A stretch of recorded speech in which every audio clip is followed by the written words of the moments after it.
Hello everyone, welcome to my channel and welcome to the first time I've ever done the Mid-Year Book Freakout tag. So, first of all, I want to give you a dad joke, because of course, and I will love to look back at this video and see that I do dad jokes. I don't know if I'll be doing these in the next year or not, but... so what did one toilet say to the other toilet?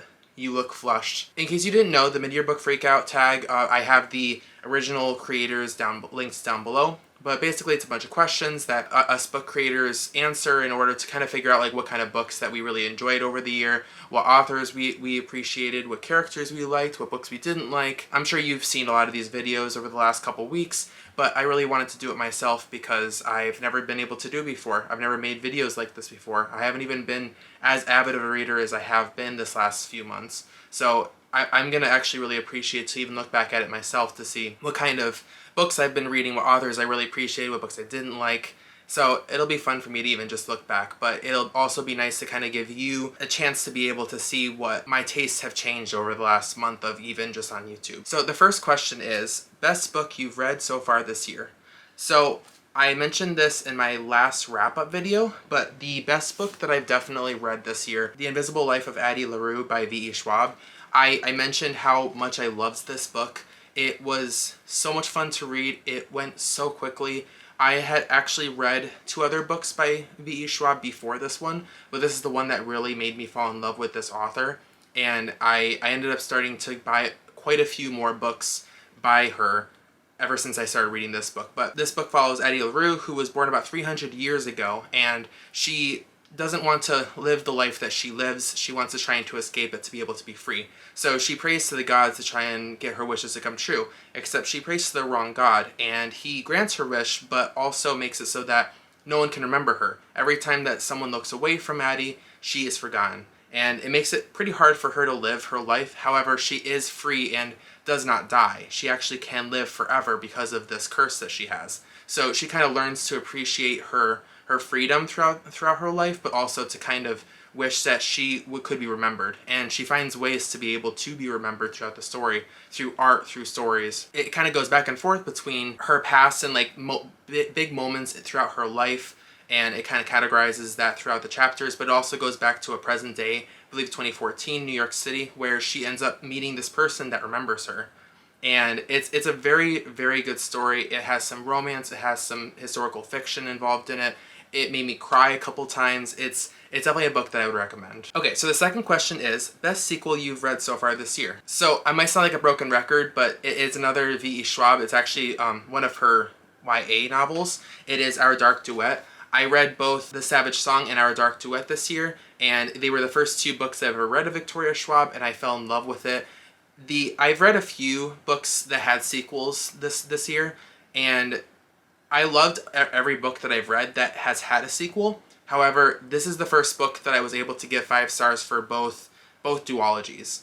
And it just was written so well. It had a different feel than the first book did, but it made the characters grow even more. It made you appreciate them even more than you did in the first book. So this follows, it's the Monster of Verity duology. It follows two characters, one that lives on the north side of Verity, which is kind of like the more normal side where there are monsters that they're trying to survive with, monsters like shadow monsters, vampire-like monsters, and monsters that take souls from people. Although they are the more normal monsters, like they're not necessarily dangerous, they're actually kind of there to help humanity. But the first main character, Kate Harker, she is part of the Harker family, which is a family in the north that kind of protects everyone through money. Like everyone has to pay them in order to be protected by these medallions, and that's how they're able to kind of live a normal life. And in the south, you have August, who is one of those other monsters that is kind of trying to help kill other monsters and to also be able to flush out humanity, I guess is the best way of putting it. I don't want to go too much into spoilers, but August is kind of the other side. He's the monster. They form this attachment to each other. And this happens in the first book. The second book is when that attachment kind of separates and then they kind of end up finding each other again. I highly recommend this series. It's very easy to read. I took 2 days for each of these books to read it, and it's definitely something to get you into fantasy. So if you're not a big reader but you really want to get into fantasy, this duology is definitely one that I would recommend. Question 3 is, new release you haven't read yet but want to. So there's quite a few books that go in this category. I've actually recently been buying books that are very new releases. I used to just kind of wait a few months before I bought them, unless they're like Stephen King or something. But there are quite a few books that I've been buying recently, especially through Book of the Month, which is the subscription service that I just recently bought in the last few months. And this one book that came last month, I've been really wanting to pick it up. I just haven't had time to do it. But the book is The Maidens by Alex Michaelides. This book is dark academia, mystery thriller, where it's kind of like there's a lot of Greek influences involved in it. I don't really know much about it because I've been trying to keep myself in the dark, pun intended. But it's definitely one that I've heard a lot of people have had a lot of praise for. It has a lot of twists and turns, and the ending is something that you do not expect. I've been really wanting to pick this up. It's not that long, and I'm definitely hoping to read it in the next month or two. But this is an author, and even the book before that, The Silent Patient, is one that I really want to read. So this is definitely an author that I'm looking out for. Okay, so question 4 is most anticipated release for the second half of the year. If you know me at all, then this answer is definitely obvious. It's one that you would expect me to say. It is Stephen King's newest novel, Billy Summers. I don't know much about it, but I love every Stephen King book that ever comes out, and the cover and the little synopsis that I've seen looks really interesting for it, so he's definitely one that I'm really looking forward to. But just to give a few other releases that I'm excited about, and one of them is very soon actually, the one that's coming out in just a few days is Out of Character by Annabeth Albert. That comes out July 6th, and I'm really excited for that one. It's the sequel to Conventionally Yours, and I read that last month. It was a beautiful book. I loved it so much, and I'm really excited to see what the sequel has. Another book that I'm really excited to come out is on December 28th is Here's to Us. It is the sequel to What If It's Us, and again, it's another one that I'm really excited to be able to purchase, although I have to wait a little while. There's also The Fall of Babel, which is coming out on November 9th. That is by Josiah Bancroft. I haven't read that series yet. The Senseless Sins, which is the first book, is on my most anticipated reads for the year. So I really hope I can start the series hopefully this month or next month. So I want to get this last book as soon as possible. Another book that I'm really excited about is Heartstopper Volume 4. I just read Heartstopper Volume 1 this month, and I loved it. I'm going to read the other 2 volumes over the next month or two. And Heartstopper Volume 4 comes out December 7th here in America. I'm really excited to get it. I've heard a lot of really good things from people that have already read it over in the UK. So it's definitely one that I'm anticipating. And then the last book that I'm anticipating that's going to be a little farther out is Gwendy's Final Task. It's technically not for this year, it's for next year in February, but it's part of the Gwendy's Button Box and Gwendy's Magic Feather series. I guess they ended up turning it into a trilogy with Stephen King and Richard Chismar. And I just read Gwendy's Magic Feather recently, and it was very fun. It was very energetic and exciting, and a little bit of a kind of a thriller, horror, psychological aspect to it. So I'm really excited to get to know what the third book and I think the finale of that series is going to be like. Okay, so question 5 is biggest disappointment. My biggest disappointment for this first half of the year is definitely Day of the Triffids by John Wyndham. This was the March-April pick for the Burned Book Club that I'm a part of. That's with Maddie over at Books Browsing Blog and Spoops over at Spoopy Hole. I was really excited about this. It's a dystopian about plants that come to life and kind of take over the world, and everyone's blind except for some people that had their eyes closed during this like comic storm that was happening. And it follows this character that was I guess he had surgery on his eyes, so he wasn't blind, and he's able to kind of like help and also stay away from certain people. You know, that kind of dystopian feel of like there's people that need help, but there's also people that are kind of taking advantage of those people. And then there's these plants that are alive, and they're stinging people and killing them, and they're getting out of control. I was really excited about the story when I first heard about it. It's a classic over in Britain, and it really sounded interesting to kind of get the idea of like these plants that come to life and take over the world. But they're hardly mentioned in the story. The characters are kind of forgettable, and you don't really care about their story. And honestly, I almost DNF'd this book if it wasn't part of a book club. So I really wish that it was better. I don't know if other books that John Wyndham's written is any better or just as bad as this one. But yeah, I really wanted this to be good. I think I ended up giving it 3 stars, but it wasn't what I was hoping for this year. Okay, so question 6 is biggest surprise, and by far the biggest surprise that I saw this year is Conventionally Yours by Annabeth Albert. I picked this up, I believe my fiance picked this up beginning of the year, maybe a little bit into like the middle of this first half. I looked at it, I read the description, it looked really cute, I was excited about it. This was when I wasn't reading a lot of contemporary, so I wasn't sure if I would actually really enjoy it or not. But when I read it last month, it was actually when I was at New York City. If you want to check out the New York City vlog, you can go ahead. I was reading this book during that vlog, and I loved it. I chose this book because I wasn't sure about it, so that's why I chose it when we were on vacation. I knew I wasn't going to be able to read much on vacation. I ended up wanting to pick this up as much as possible while we were there. It's so much fun. It follows Conrad and Alden, who are nerds that play this game, this like kind of Magic the Gathering-esque game, and they end up traveling across the country to be able to go to this big convention for it, where they're going to be competing in a big tournament to become part of this pro team that travels around and makes money from playing this game. And they both have different reasons for why they want to be one of the champions, why they want to win this tournament that's happening in California. And they don't like each other, they're rivals, they hate each other because of just how they act and everything. But then they start to fall in love with each other as they go across country and kind of learn to like love each other and to realize their reasons for why they really want to win this competition. And it was so much fun, it was so nerdy, it was so cute. I actually really relate to Alden. If anyone's read this book, please realize I'm Alden in a lot of ways. And I loved the book so much. It's why I really am excited to read the sequel that's coming out in a couple days. And my fiance is currently reading right now, which is why you see the bookmark. It was by far the best read I've read. Hands down, something I was not expecting, and I loved every moment of it. Question 7 is favorite new author, debut, or new to you? So this is definitely new to me. I had heard a little bit about this author, but I wasn't expecting how much I would fall in love with her, and it is Victoria Schwab, V.E. Schwab. Again, like I mentioned, I read the Monsters of Verity duology and fell in love with it, but then when I read The Invincible Life of Addie LaRue, I didn't realize how great she is of an author. So ever since then, I've bought quite a few of her other books, and I'm so excited to read them. I want to read more of them. I haven't gotten Vicious yet, and that's one I'm really anticipating to get here soon. I want to read it as soon as possible.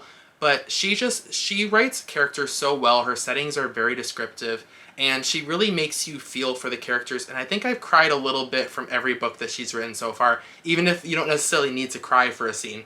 It was just so well written that I just felt so emotional about it. So she's definitely one that I wasn't expecting to fall in love with, and I think she's definitely on par with a lot of the other authors that I've loved for years. I could definitely see being in love with her for years to come. So question 8 is newest fictional crush.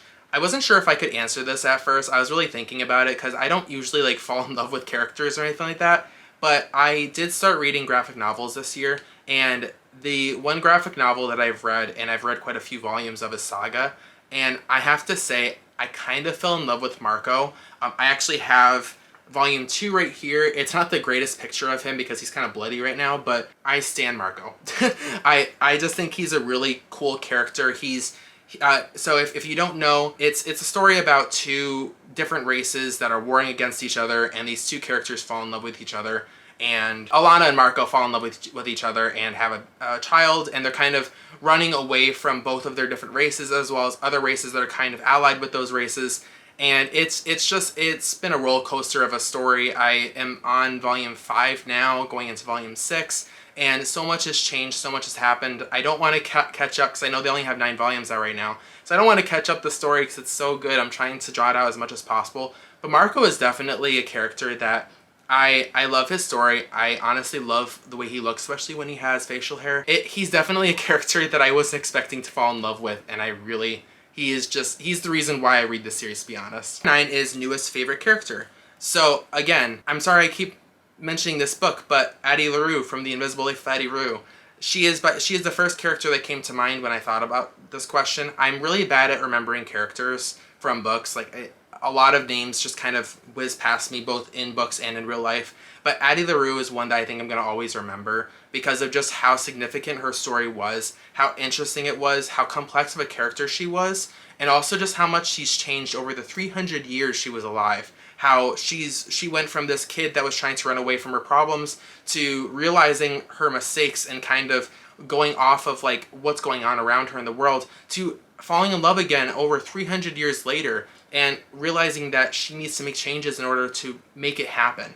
And I think she's definitely one that I will always remember on top of like other characters that I've read, and that's really impressive for me to say because again, it's hard for me to remember characters. So I think Addie LaRue in that book is definitely going to be one that I will remember for a very long time. Okay, the next question is book that made you cry. There's a few books for this one. I couldn't really choose between the two because they both made me cry for different reasons. The first book is The Four Winds by Kristen Hanna. This is the first book from Kristen Hanna that I've ever read, and it was one of the first book of the month books that I got. And I read it, and it's a historical fiction about Elsa, who grows up on a farm in Texas during the Great Depression, and how her and her family, like, their lives have changed because of the Great Depression, because of the Great Dust Bowl that happened, and how their farm kind of, just like everyone else's, went away in the wind. It became just dust. And so to be able to protect her and her children, she had to move cross country from Texas to California like everyone else did.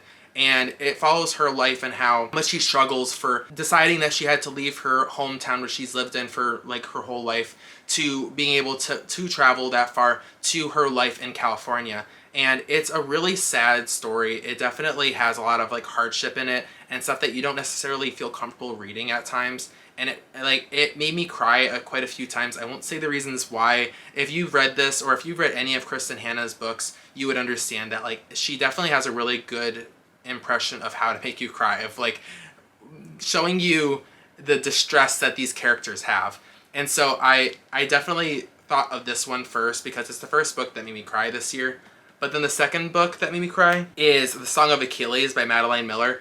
Again, this is one that everyone knows. It's a book that you see in all other booktubers' favorites lists, and it made me bawl my eyes out at the end. I couldn't stop reading this. I actually ended up reading this till like 1:30 in the morning because I really wanted to finish it. But it follows Patroclus' side of the Achilles story of, you know, like everyone knows the Achilles story of like how he dies, and seeing Patroclus, like his impression of what's going on and his feelings for Achilles. I didn't actually know much about the story of Achilles before this. I read the Iliad, but it's been a long time. But seeing Patroclus go through all these emotions and then, you know, have what happens in the end, it made me so emotional, and I definitely cried a few times in the story. And I actually did forget to mention for the favorite characters question, there was one other character besides Addie LaRue, and that is Kel from A Darker Shade of Magic. So I just started reading this. Again, it's Victoria Schwab. I'm sorry, I know. I just started reading this trilogy, and Kel, who is this person from Red London that kind of goes between the doorways of the different Londons. I've mentioned this book before, but if you haven't heard about it, please check out my other vlogs that I've talked about this book. But he is just such a complex character, and you definitely can tell that he's uncomfortable with the situation that's happening, but he understands that he needs the help of, you know, the people around him, and trying to figure out the situation, try and basically protect the world. Like, you could tell he's a selfless character, but he is influenced by the dark magic of Dark London and kind of like all the other things that are happening to him with the governments, and feeling like he has a side to play, but he has to help other people.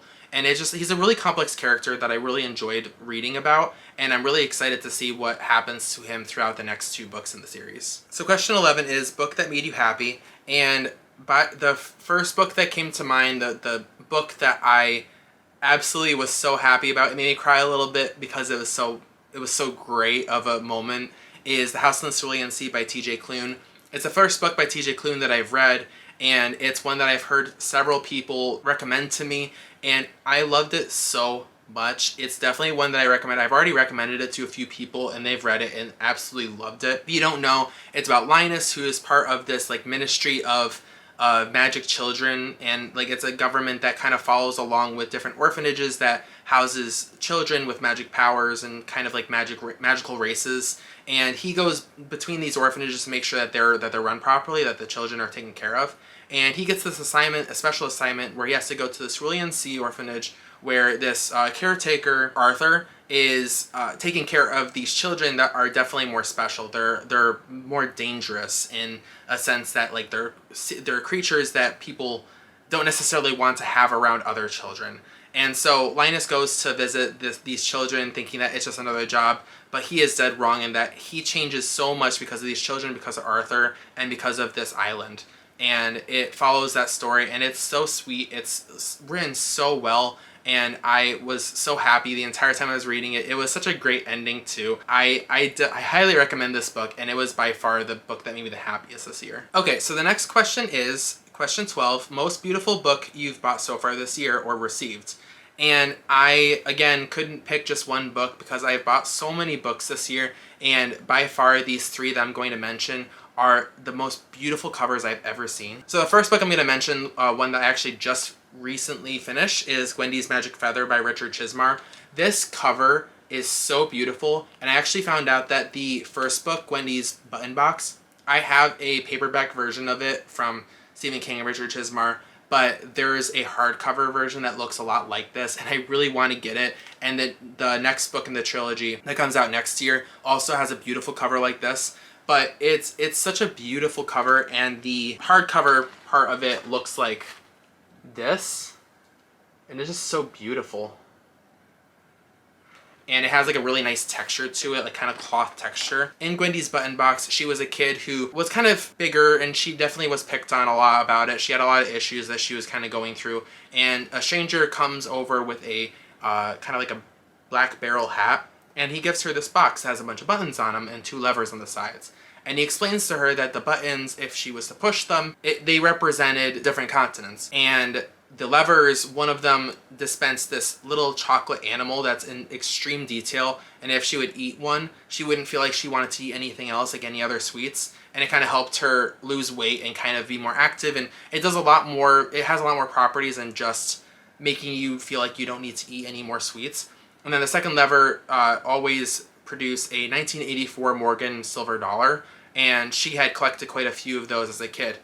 But there's a lot of symbolism with the box, with the silver dollars, with the chocolate, and with other things that incorporate with the box throughout the story. And a lot happens to her as a child. In this second book, Wendy's Magic Feather, she is grown up and she is reintroduced to the box. And a lot happens because of that, and not necessarily because of the box, but because of what happened as a child and the implications that the box has and where she is when she is an adult. It's a really interesting story. I highly recommend it. And this, again, this cover, try to get it as soon as you can because this cover is so beautiful. So another book that I just recently bought that a lot of people have fallen in love with this cover is The Ones We're Meant to Find by Juan He. It is such a beautiful, beautiful cover. I've actually seen the Illumicrate version of this where it has like a very, like a pinker kind of sky. And again, the end pages are really beautiful. The cover has this like really nice sandy cream kind of texture with this detailing. The second end page just looks really beautiful too. And they do depict scenes of different settings throughout the story. But in case you didn't know, the story is about these 2 sisters who have kind of separated from each other and like are lost, and they're trying to find each other. It's kind of in a dystopian-esque world where the environment has basically been ruined. Like there's a lot of natural disasters that happen, so a lot of people, humanity, are trying to move into these sky cities where it's regulated a bit better, and you can only live in them if you have a certain environmental marker throughout your entire life, like throughout your ancestors and everything.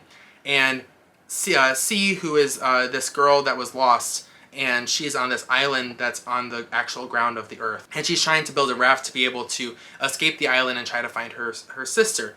Katie, her sister, lives up on the Sky Island, and again, she's also trying to like figure out what happened to her sister because all of a sudden she just disappeared. And she's also kind of influential in this city because her father is, I believe, one of the head of the governments, and so she's kind of like involved in this city that she lives in. And it's a very interesting story. It definitely has a lot of twists and turns that I wasn't expecting. And I highly recommend that story, not only just because of the cover, but because of the story itself. And the final book that I want to mention that had a beautiful cover is A Master of Jinn by P. Djeli Clark. I haven't read the book yet, but just the cover alone made me really want to get it. I mean, it has steampunk, qualities to it. Also, it's talking about Jinn, which is really interesting to me. I don't think so it really is just the cover that's just beautiful. It just seems like a really interesting story, and I'm definitely excited to pick it up, not only because of the story, but because of the cover. Okay, and the final question is question 13. What books do you need to read by the end of the year? So this is a really hard question to answer because I am building TBRs every month. I have a hauled books cart and shelves that I really want to try and get to before the end of the year, although I'm definitely not going to be able to read that many books. but there are a few books that I had in mind that I'm really trying to get to. I've mentioned a few of them already, like Senla Ascends, which is from Josiah Bancroft, that series. I also really want to continue series that I've started, so like the Witchlands trilogy by Susan Dennard. Heartstopper, of course, I want to read volumes 2 through 4 once 4 comes out. A few other series that I want to briefly mention that I really want to try and get to before the end of the year. I really want to start One Piece. I just recently bought a whole bunch of manga from One Piece in a library sale, which I'm going to be going over in my hauled books for this month. But I had started reading One Piece quite a few years ago, got fairly far into it, don't remember much of it now because it's been so long, but it looks like such a really interesting story. I loved the concept of One Piece a long time ago when I had heard about it, and a lot of my friends really love it. But I really want to try and get started with this series before the end of the year. I'm obviously not going to catch up, but I really want to read as much as I can from it. The other series that I've been really wanting to get into is The Eye of the World by Robert Jordan. I have almost all of the books, and I got quite a few hardcovers, which you could actually see right there when I went to New York City to the Shand. But it's a fantasy series that I've heard so much praise for. It's very long. I believe there's 14 books in this series. And it's one that a lot of fantasy creators have said that if you love fantasy and you love really complex and deep stories, then you would love The Eye of the World. So I really want to get started with this series. I want to read a few of them before the end of the year if possible. And then the final book, the final series that I really want to read is Brandon Sander's Mistborn. I've heard so many people tell me so many good things about this series, and it's one that I've been wanting to get to Brandon Sanderson. I know this is a great way to start with that. And there's quite a few other books I want to read from him, like the Stormy Archives, which I just recently bought all of the books for. So I really want to read that, but I want to read his other books first to kind of get an idea of what his universe is like. And Mistborn is definitely one that I want to be able to get into. I'm hoping to finish all of the Mistborn books before the end of the year so that I could start reading the Stormy Archives next year. But we'll see. I want to at least read the trilogy, the original trilogy of Mistborn. So hopefully I'll be able to get to these by the end of the year as well. Okay, so that answers all of the questions, I believe. There's quite a few other books that I didn't mention, and there's quite a few other books that I've read this year. So I'm really excited to be able to tell you what all of those books were. You'll have to wait until the end of the year, though. I'll definitely do a big video where I just describe every book that I've read. Hopefully I'm going to be able to reach my goal of 100 books. I actually toppled the goal I had for this year of 50 books already at the beginning of the month, and I was not expecting to be able to read that much, let alone in half a year. So I'm hoping to maybe be able to accomplish 100 books in a year, which I've never been able to do before. So hopefully I'll be able to do that, and I'm hoping that the second half of the year is just going to be just as productive as this first half. If you enjoyed this video, please like it. Please subscribe to my channel if you would like to see if I'm able to read all the books that I just mentioned. And if you enjoyed any of the books that I talked about in this video, please comment down below any of the books that you've also read from that list. Let me know answers to those questions from yourselves as well. And if there's any books that you would really like me to read in the second half of the year, please comment them down below. I don't know if you knew this, but in my TBR game, I also handpick a recommendation from you guys, and I always make sure that I read one of those books every month. So if you have a book that you recommend me reading, please comment it down below, and I will make sure to put that in the mug. All right, I think that is it. Thank you so much for watching this video, and I hope you have a great day. Bye.